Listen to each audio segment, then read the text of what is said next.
In today's video, I'm going to teach you how to make blog posts in Odoo. To get started, open Odoo and go to the website app.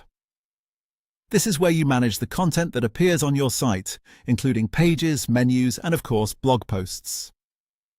Once you're inside the website app, look to the top left area of the screen and click on the site. This menu gives you access to several content-related options for your website.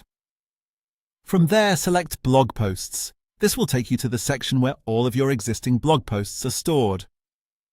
Here you'll be able to view the full list of posts that have already been created. This is useful if you want to review your current content, check what has already been published, or simply confirm that you're in the right place before creating something new. To make a new blog post, click the New button at the top left. This opens the creation form for a new post. At this stage, you'll need to enter the name of your blog post. Make sure the title is clear and relevant, since this is one of the first things readers will see. You'll also need to select the category for the post. Choosing the right category helps keep your blog organized and makes it easier for visitors to find related content later.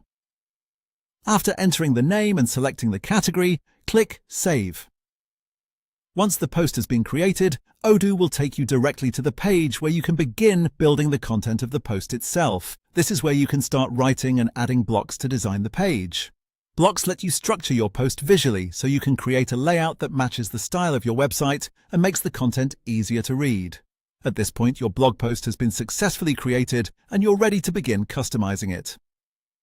Take your time when adding content so the post is both clear and visually appealing.